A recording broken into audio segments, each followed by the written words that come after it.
del barroco inglés, hablamos de Bach, hablamos de Händel y empezamos a hablar sobre el clasicismo.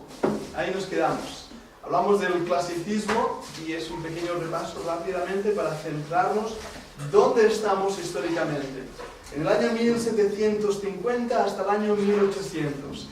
En la música secular, dentro del clasicismo, va a destacar Haydn, Franz Joseph Haydn, y un hombre que tenía un nombre bastante interesante, Johannes Chrysostomus Wolfgangus Theophilus Mozart. Si alguien tiene un hijo, no le pongáis ese nombre, por favor. Pero Mozart es como le conocemos y realmente un compositor tremendo. Lo que podáis escuchar de Mozart, seguro que vais a disfrutarlo. En ese tiempo, en el 1770 y muerto en el 1827, tenemos a uno de los compositores más conocidos por todos nosotros. Me refiero a Ludwig van Beethoven, Beethoven para los amigos. Sin duda alguna conocemos la música de Beethoven, es la que más suena en las propagandas de la tele, en el cine, en los comerciales, en los grandes almacenes. La música de Beethoven se ha conocido. La música de Beethoven, por eso hay gente que no sabe que empezó en la iglesia.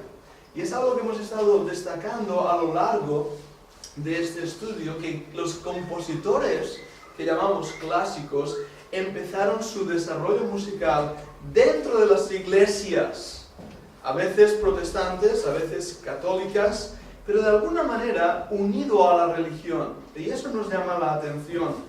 El padre de Beethoven era tenor en la capilla de la corte. Como vemos una vez más, la música unido a la nobleza, unido a la gente de dinero, vamos a decir. Marco una cosa de Beethoven para empezar a situarnos ahora en otra época. Beethoven se dice que fue el último de los clásicos y el primero de los románticos. Por eso hemos distinguido varias veces que nosotros le llamamos música clásica a todo aquello que suena como filarmónico, a orquesta, todo lo que suena así, música clásica. Pero la música clásica en sí misma es solamente el periodo de 1750 a 1800. Es un retorno al clasicismo greco-romano, a la hermosura del arte, de la composición del hombre, con 7 partes bien definidas. Y la música intenta imitar ese mundo clásico. Pero con Beethoven va a empezar otra época, la época del romanticismo. Y el romanticismo va a durar del 1800 al 1900. Así que hoy vamos a estar ahí hablando sobre el romanticismo.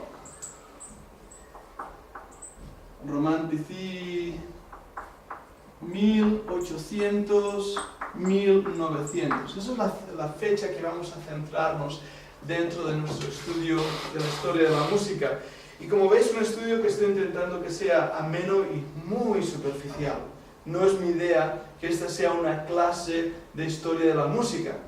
En primer lugar, no somos músicos, lo que estamos haciendo es lo que la Biblia enseña de la música y la filosofía de la música cristiana. Pero para poder entender la música cristiana de hoy, es necesario entender todo esto. Hay una parte que va a ser importante a partir del 1800, y es el movimiento romántico. Lo que hemos llamado el romanticismo. Cuando usamos esa palabra, vienen a nuestra cabeza conceptos de nostalgia, bucólicos, la idea de pasear en el bosque y una música suave. Es el retorno realmente a la naturaleza, es el retorno a las formas clásicas, pero imitando la naturaleza. Y así en el arte se va a ver, en la pintura, en la escultura, en la arquitectura. Pero en la música, que es nuestro estudio, vamos a destacar músicos como Franz Schubert. Franz Schubert, 1797, 1828. 1828. Hago un bosquejo rápido de estos compositores, porque tendréis estas notas a mano, o sea, la podréis tener y entonces no hace falta que toméis muchas notas sobre esto, pero para centrarnos, decir que Franz Schubert va a ser uno de los pianistas románticos, y curiosamente, era hijo de un párroco, maestro de escuela. Una vez más, unido al concepto de la iglesia, de la música religiosa. Otro que os suena sin duda alguna, Felix Mendelssohn. Felix Mendelssohn. 1809-1847. Realmente joven. Y realmente un artista joven. 1809-1847. Un artista joven en su infancia ya estaba componiendo. Era nieto de un filósofo judío llamado Moses Mendelssohn. Pero lo que me llama la atención es que cuando era niño, nos dice la biografía que toda su familia se convirtió al protestantismo. O sea que viniendo desde un trasfondo judío, van a convertirse al protestantismo, usando estas palabras del biógrafo. Y en ese momento mucha de su música va a ser una música protestante. Algunos de los himnos que cantamos son de él. Hay uno que os suena, la marcha nupcial. La marcha nupcial de Mendelssohn. Y hay otra también famosa, la obertura del Sueño de una noche de verano, inspirada también en una obra shakespeariana. ¿Sabes? Tenía 17 años cuando compuso esta obra. Así que imaginaros a Daniel, que tiene ahora 17 años, componiendo una obra clásica de música, una pieza majestuosa. Tremendo realmente, es lo que hizo Mendelssohn. Otro que os suena, Frédéric Chopin. Chopin. Se escribe Chopin, como un Chopin, ¿eh? El Chopin era otra cosa, ¿no? Frédéric Chopin. Nació el 1 de marzo de 1810 y muere en 1849. Joven también, realmente joven. Hoy le doy gracias al Señor de haber cumplido 43 años, me siento pues que he llegado a una edad vieja, pero gracias a Dios por ello, realmente. Otro compositor, Robert Schumann. S-C-H-U-M-A-N-N. Robert Schumann. 1810-1856. Este pobre hombre, y digo pobre, Robert Schumann, escuchemos su música y se ve mucho de su propia personalidad. Su padre fue de gran ayuda para él en la música. Le abrió camino, por así decirlo, pero el padre murió joven. Y Schumann se encontró solo, teniendo que luchar en la vida, y pudo continuar con la música. Pero sufrió grandes depresiones, problemas depresivos. Terminó al final en un sanatorio y murió de tifus dentro de ese sanatorio. Y eso es una de las características que a partir de ahora vamos a ver con estos compositores desde el romanticismo hacia adelante. Vamos a encontrarnos con compositores cuyas vidas están realmente muy truncadas, muy sufridas. A partir de este momento, siguiendo también la tendencia dentro de la poesía, se me ha ido uno de mis poetas favoritos, ya me vendrá a la cabeza ahora, pero siguiendo la poesía donde el suicidio se convierte en la metáfora de la vida, en el deseo y el anhelo de todo poeta era llegar al suicidio, era como la manera romántica de morir. Pues lo mismo va a pasar en la música. La idea de la depresión, de lo oscuro, va a estar ahí. Sobre todo cuando leemos los poetas románticos de esta época, el suicidio y la depresión y la locura es continuamente presente. Y lo mismo con la pintura. Las escuelas de Francia, todos los pintores van a pintar con colores oscuros, con colores depresivos. Y lo mismo va a pasar en la música. Johannes Brahms, os suena seguro que también. Brahms, B-R-A-H-M-S. Brahms, 1833. 1833 cuando nació. Y 1856 cuando murió. Ni siquiera tenía que... joven. Nunca se casó, aunque estaba muy enamorado. Brahms Schumann, y otro compositor, no tengo las fechas apuntadas, Franz Liszt, un excelente pianista también, Frédéric Chopin, Franz Schubert, Felix Mendelssohn. Esto está pasando en la música secular. Liszt. L-I-S-Z-T. Liszt.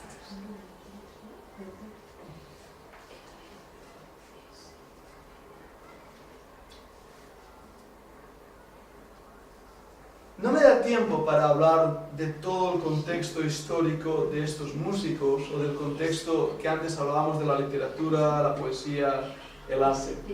Pero lo poquito que he dicho ya nos introduce a una realidad de ese momento, el año 1800-1900. La sociedad a partir de este momento va a empezar a producir grandes cambios. Un dato que es interesantísimo es que a partir de los años 1800 y algo, vamos a decir 1830, 1850, en los 1800 hasta los 1900 y poco, 1910 como máximo, empiezan a resurgir en toda Europa una corriente de pensamiento de todo tipo, incluido las sectas religiosas. En esos años empiezan los russellistas, que llamamos testigos de Jehová, empiezan también los mormones, empiezan los adventistas del séptimo día, empiezan también los rosacruces. La influencia de las filosofías orientales son introducidas en la literatura también por los poetas románticos. Así que nos estamos encontrando en cambios dentro de la manera de pensar de la sociedad. Pero hay una filosofía, si no religión, que va a cambiar drásticamente el panorama. Y su principal profeta de esa religión va a ser Charles Darwin. Me refiero a la evolución, porque como estoy diciendo, la evolución, más que una teoría o hipótesis científica, realmente es una religión donde la raza humana está evolucionando hacia una raza cósmica. No sé quién me pasó, y fue interesantísimo leer este artículo, como ahora los evolucionistas están hablando ya del hombre cósmico. Es decir, la lógica es que si hemos evolucionado desde el mono, desde un primate, a lo que somos hoy, el sapiens sapiens, el siguiente paso evolutivo es el sapiens sapiens sapiens, el hombre cósmico, capaz realmente de moverse a lo largo de las estrellas. Y está ahí, y no nos damos cuenta que es lo que estamos viviendo ahora en el postmodernismo. Pero en esta época, 1800, 1900, todo esto estaba surgiendo, todo esto estaba saliendo a la flor de la sociedad.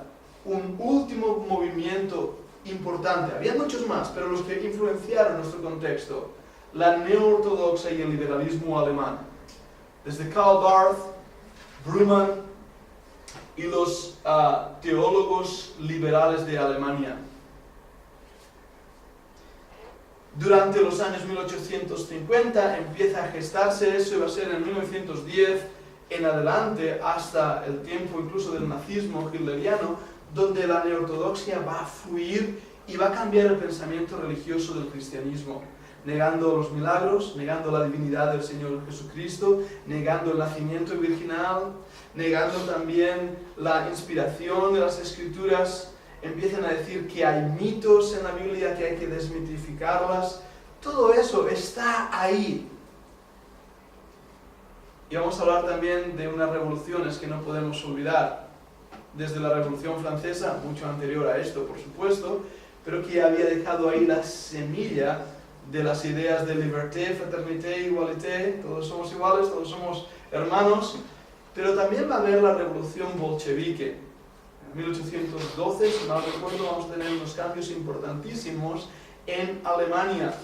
Los compositores, en Rusia, los compositores rusos de la música van a mostrar toda su identidad de nacionalismo. Y hablaremos de esto, Dios mediante, más adelante, la próxima clase, porque hoy no nos da tiempo, pero veremos la música nacionalista, cómo aparece. Esta es la fotografía, resumida a grandes rasgos, de la sociedad y la música secular. La pregunta es, ¿Qué está pasando en las iglesias? Y es ahí donde vamos a intentar desarrollar la siguiente parte de la clase antes de terminar hoy. ¿Qué está pasando en las iglesias? ¿Bien? Hagamos un repaso rápido de qué pasaba durante la época antes del clasicismo y en el clasicismo. Bach y Händel nos dan una música exacta, matemática, cuadrada, perfecta, nos introduce la técnica del contrapunto, se empieza a desarrollar la polifonía y llegamos a hablar sobre el clasicismo en ese momento donde empiezan en el 1700 y poco, 1750, los grandes avivamientos religiosos. En Estados Unidos le llamaremos The Great Awakening, el gran despertar.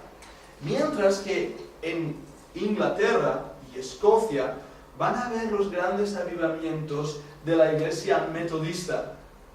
Charles Wesley, John Wesley.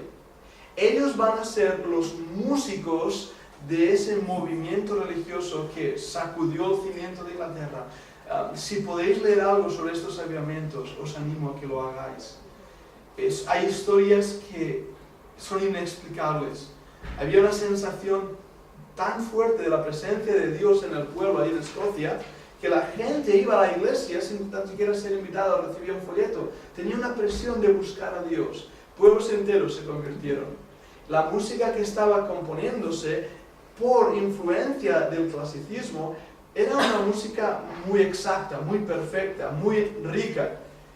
Pero con la predicación de Wesley y Whitefield a los mineros, se van a dar cuenta que estos pobres mineros no pueden cantar mucho.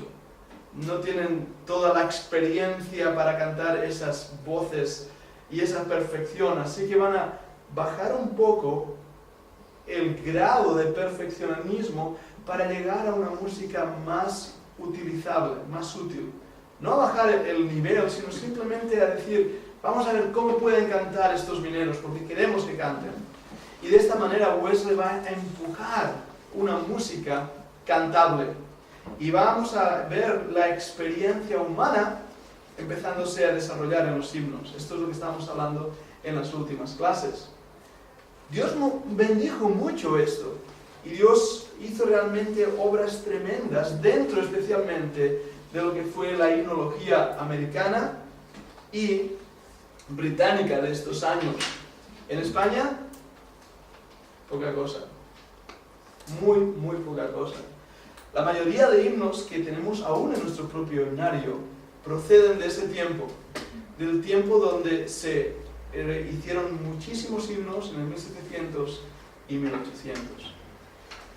Había un deseo de perfección en Europa, siguiendo los principios de Händel y de Bach, de Haydn, de Mozart, y eso se va a ver en los himnos. Carlos y Juan Wesley van a montar todo un sistema de himnología tremendo en las iglesias. Pero ahora vamos a hablar, creo que os mencioné varios compositores de esta época, pero voy a deciros algunos que si no podéis apuntarlos, creo que os lo di la semana pasada también. John Sennick, Annette Steele, John Berridge, John Wesley, William Williams. Se le llamaba William Williams, el dulce cantor de Gales, el poeta laureado. Imagínate qué hermanos, cómo escribían. Michael Bruce, todos estos hermanos están en nuestro himnario, son himnos que tenemos nosotros. John Newton, ¿recordad a John Newton? Este sí que os lo mencioné, y uno de los himnos que él había compuesto. Sublime Gracia, sí que lo habéis estudiado, Sublime Gracia. William Cowper, Agustín Toplady, este también, un hombre con muchos himnos, Roca de la Eternidad. Él es el hermano Toplady, Toplady. John Ryland, otro también de los que tenemos en nuestro himnario. Bien, ahora, ¿qué pasó en el 1800? 1900. Va a haber un cambio drástico. Un cambio que aparentemente no era negativo. Y quiero decirlo ya desde un principio de esta clase. Voy a hablar de un cambio, de algo que va a cambiar. Y no creo que haya un trasfondo malo, o que hubiera sido pecado lo que hicieron, o que hubiera sido negativo. simplemente va a haber un cambio. Pero sí que digo que ese cambio va a hacer que haya una dirección en el futuro, que es lo que estamos viviendo en nuestros días. Por primera vez, y este va a ser el cambio, la música que hasta ahora había sido usada para la adoración, mi idea de adorar a Dios de una manera vertical, se va a convertir ahora en la música como expresión de mi experiencia personal para poder llegar a otros. Es decir, la música ya no es para la adoración, es ahora para la evangelización. ¿Veis el cambio? Esta es la idea que vamos a presentar. Hasta este punto, los compositores han estado intentando perfeccionar la música para la adoración. Con John y Charles Wesley vamos a hablar de la música en la experiencia humana. El hombre expresando pues, su deseo de santidad, su deseo de consagración. Pero ahora, en este punto, 1850, especialmente 1900 en adelante, la música va a dar un paso más. Voy a usar la música para decir a otros que deben convertirse. El primer nombre que necesitamos escribir es Ira Sankey. Ira Sankey. Ira Sankey. Ira Sankey. ¿Es su nombre? Sí, es un nombre raro, ¿no? O sea, no es Él una iba con Moody en Ujú. los trenes de un sitio a otro, juntos. Moody era el predicador, era un evangelista tremendo. Ira Sankey era el músico. Es interesante esto, y no fueron ni los primeros ni los únicos, pero muestra lo que estaba pasando en esa época. Va a haber un músico acompañando a un predicador, y a un predicador ambulante, a un evangelista. Ahora, la Biblia usa el término evangelista, es el que tiene el don de mostrar las buenas nuevas para salvación. Pero en este momento va a haber la figura del evangelista. ¿Y cuál es? Ya no es un hombre que está en una iglesia local y que tiene el don pues, de alcanzar a otros. Va a ser un predicador ambulante que va a estar yendo de un pueblo a otro en campañas de predicación, donde van a montar una tienda al aire libre, una tienda como de campaña, más bien de circo. Si habéis visto que un circo en España son así de grandes, podrían poner a miles de personas debajo de esa carpa. Y ahí van a estar teniendo reuniones. A estas reuniones se le van a llamar revival meetings, las reuniones de avivamiento. Estaban imitando lo que había pasado en Escocia. En Escocia hay un hombre, Horacio Bonar. Horacio Bonar es tremendo, como músico y también como teólogo. Horacio Bonar, cuando él escribe himnos, van a tener una profundidad teológica tremenda. Pero ahí en Escocia, el movimiento del avivamiento en Escocia era el movimiento de Dios, de la soberanía de Dios, de la excelencia de Dios. Y hay muchos libros que hablan de esto. Pero trajo también algunas cosas que terminaron siendo negativas. ¿Cuál fue? La idea de imitar el movimiento de Dios mediante el recurso humano. Es decir, ¿qué debo hacer para llenar la iglesia? Invito a un predicador conocido, invito a un predicador famoso, y también vamos a tener un buen programa de música, que la gente sea atraída. Y es lo que estaba pasando. Por eso digo, no podemos decir que tenían malos deseos. En ese momento era algo de una forma muy natural. De hecho, nos habla Ira Sankey lo respetuoso que era en la música. Lo respetuoso. Él no quería usar un órgano grande, porque decía que la gente escuchaba el órgano grande y no cantaba. Él quería que todos cantaran. Así que Ira Sankey va a tener un organista con un órgano pequeñito. Nosotros hemos visto alguno en Estados Unidos, de esos portables, y va a tocar muy suavemente. Ira Sankey, cuando él cantaba, cantaba siempre solo, y cuando cantaba marcaba las frases, o incluso las palabras, porque la idea es, yo estoy cantando y estoy enviando un mensaje, estoy poniendo la predicación en música. Ira Sankey tenía un ministerio tremendo. No os he dado la fecha 1840. Fijaros, Ira Sankey era tremendo. Fijaros qué don que tenía para la música. Viajando en el tren, como te decías antes, con Moody iban en tren de un lado para otro, me encontró un poema, nos estaba leyendo un libro, y llegaron al lugar de la reunión, Moody predicó un mensaje, y mientras Moody predicó el mensaje, él tenía ese poema. Subió al estrado después y empezó a cantar. Le puso música al poema que acababa de leer. ¿Sabéis qué himno es?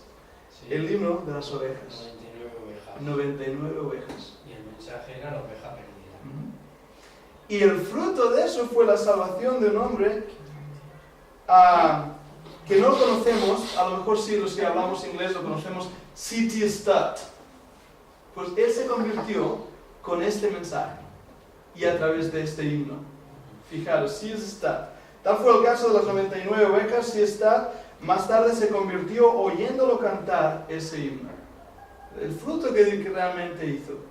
Para daros una referencia más, Ira Sankey cantó en el funeral de Charles Spurgeon y se dirigió repetidas veces en los cultos del presidente Theodore Roosevelt, quien lo invitó a tener muchos cultos en su gabinete. Notas interesantes, o sea, estos hombres se estaban moviendo en lugares de mucha influencia, de muchísima influencia. Ira Sankey, a final de sus días, perdió la vista y se quedó ciego. Y él empezó una amistad con otra persona ciega. Y esta persona ciega fue de gran consuelo para Ira Sankey. La persona era Fanny Crosby.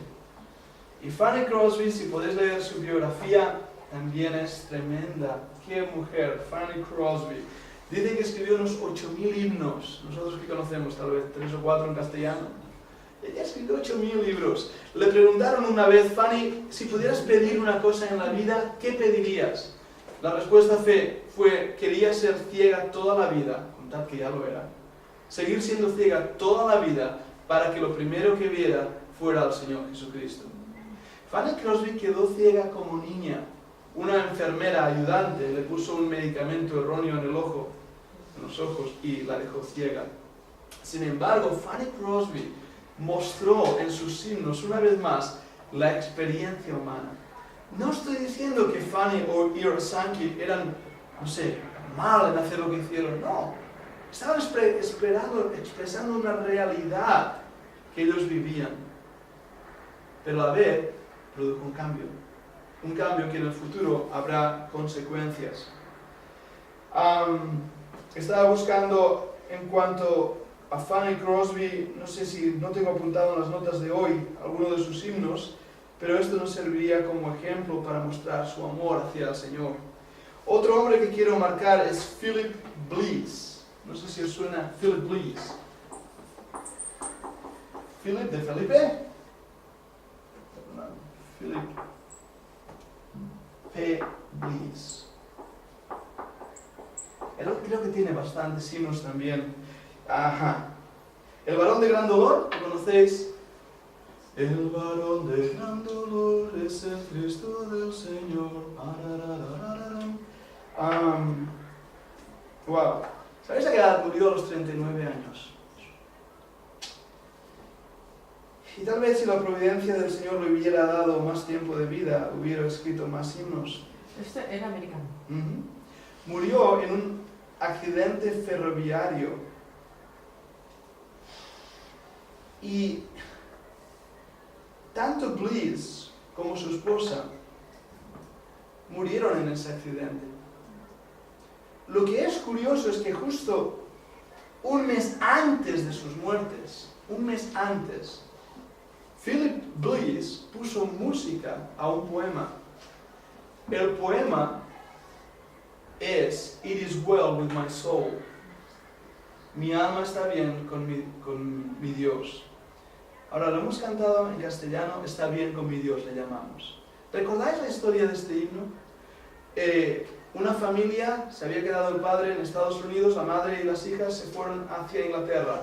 A mitad de camino el barco se hundió. La madre llegó a Inglaterra, pero le escribió un cable, un telegrama al padre de lo que había pasado.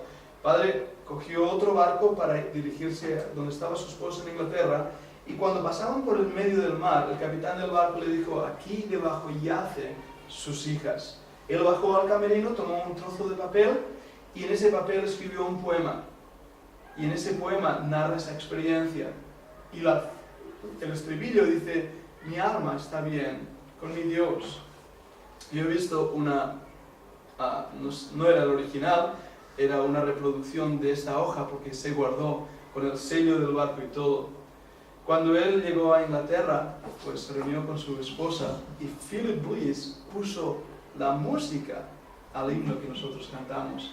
Está bien con mi alma, está bien. Bueno, como veis, eran hermanos que amaban al Señor.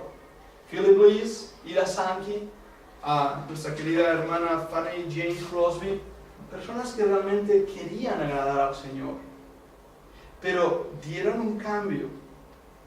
Hicieron cosas para que la música llegara más aún a las personas. Y creo que eso es de elogiar, porque ellos querían que las personas pudieran adorar al Señor, no simplemente ir a la iglesia y, como hacía la mayoría, escuchar un órgano de tubos tocar en las grandes catedrales, fueran luteranas o fueran calvinistas o fueran católicas, porque era el problema que estaban habiendo aquí en Europa. Ellos querían que la congregación participase. El avivamiento de Escocia, Inglaterra y Estados Unidos había hecho un despertar de alegría. Es como a veces cantamos himnos cuando estamos con gozo en el corazón.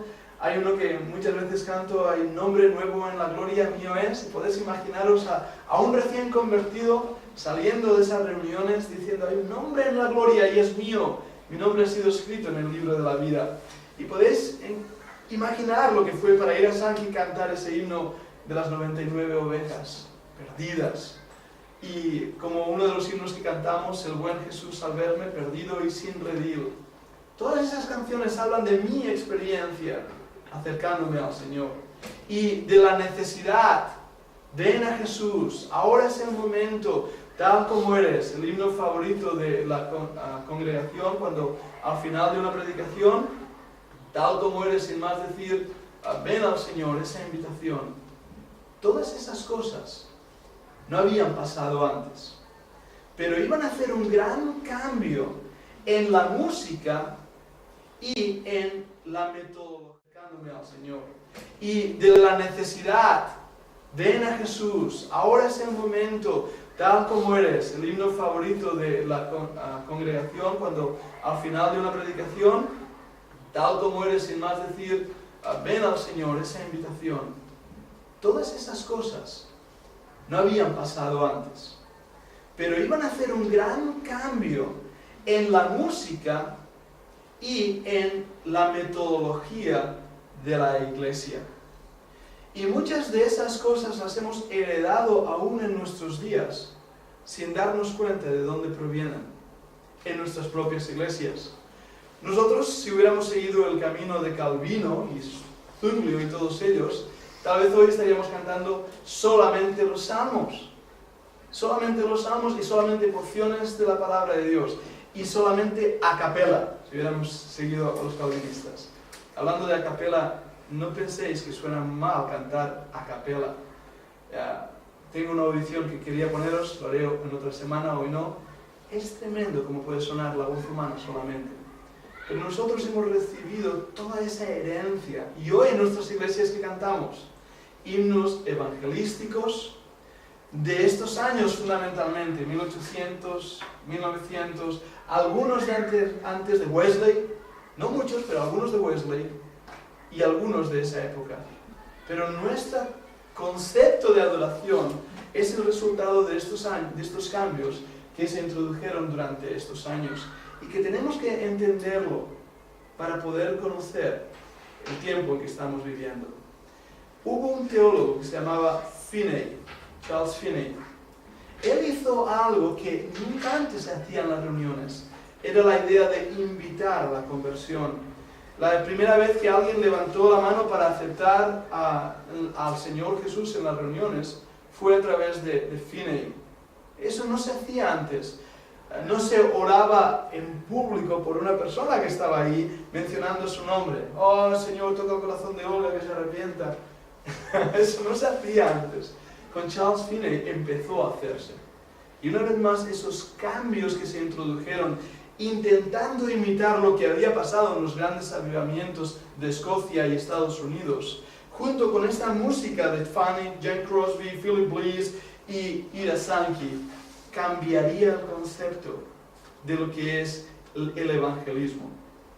Y ahora, con la ayuda del Señor, veremos lo que va a pasar desde el 1900 en adelante. El plan es este: después de Semana Santa, empezaremos a estudiar la música cristiana contemporánea. Y veremos cómo, fruto de lo que hoy en día vivimos, tiene sus raíces en este momento histórico. ¿Alguna pregunta? Sí, Helen, te he visto ahí. Me parece que también hay, bueno, no sé, igual me equivoco, pero hay mucha influencia de la guerra de secesión. En los himnos son muy guerreros, en una marcha. Sí. No ha habido mucha influencia. Gracias por esa aportación. Hay un himno que cantamos, y una vez recuerdo mencionarlo con Kevin, el himno de la República. Glory, glory, hallelujah. ¿Cómo lo dice en inglés, Kevin? Mis ojos han visto la llegada del reino del Señor, de la venida del Señor, y estaban viendo las tropas de la Unión entrando. Una teología del pacto. Teología del pacto. Y ese himno es totalmente un himno de guerra, de combate, pero además, ¿quiénes era la gloria del Señor? La gloria no, era el ejército que venía. Por eso es verdad. No quiero tampoco entrar en detalles más técnicos, pero incluso deciros que de la misma manera que es fácil reconocer ciertos tipos de música, vamos a decir el jazz o el rock, eso es fácil, tiene ciertas características. Las músicas nacionalistas, como ya veremos, también tienen ciertas características. Es fácil saber que una música viene de Rusia. Y también es fácil saber que una música viene de Estados Unidos. Hay conceptos técnicos de asimilación de notas o armonizaciones o variaciones melódicas que son netamente europeas, netamente rusas o netamente norteamericanas. Y que esto también va a influenciarse en los himnos y que a veces no somos conscientes de ello. Pero mientras pasaba esto en América, en España todavía no había llegado este... En España, canto gregoriano. A ver, tampoco quiero exagerar. Llegó porque en la iglesia ¿no? Sí, por sí. 10 años celebró Sí. 150 años de aniversario. Es por eso que digo que estoy exagerando ahora. ¿Recordáis que en España, no recuerdo la fecha exacta, pero en los 1800 se va a producir lo que se ha llamado la Segunda Reforma? El libro este que habla sobre la Biblia en España de Burrow. ¿Recordáis ese libro? Ese libro, el hermano era británico y va a empezar a desarrollar aquí una predicación y alcanzando. El hermano Chapman, el hermano Chapman. Va a venir en esos años, 1830 por ahí si mal recuerdo, y va a estar predicando y alcanzando a los españoles con un corazón. Ahora, lo que vamos a ver ahí es que... Los españoles, querrás decir, huyendo de una ciudad a otra. Sí, y así los alcanzaba de paso, ¿no? Estaban alcanzando, De Ávila, además de San Pedro, a Sí. Madrid, a Madrid, y iba huyendo cada pocos meses. ¿Crees que dejó señas? ¿Verdad que sí? Es como Pablo, huyendo, perseguido, y sin embargo el Señor lo usó. Pero también lo que decimos, la Segunda Reforma quedó mutilada. El último ajusticiado por la Inquisición fue en el año 1830 o 40 y pico, si me recuerdo, el Cayetano Ripoll, ahora no me acuerdo bien del año. Por lo tanto, fijaros como la iglesia, y después de esos años, las iglesias que van a estar aquí van a ser edificadas por sobre todo misioneros holandeses y británicos. Los misioneros americanos, no vendrán hasta 1930 y pico, casi después, en medio de la Guerra Civil Española, como un invento turístico de Franco. Los primeros bautistas que llegaron aquí son los datos que tenemos. O sea que en España va a haber un tira y ronsa y hay pocos himnos españoles netamente. Hay muchos sudamericanos, pero de aquí de España, muy pocos. Muy pocos. Y esto lo veremos. Muy bien, debo terminar mi clase aquí. Gracias por esas aportaciones, creo que son muy buenas.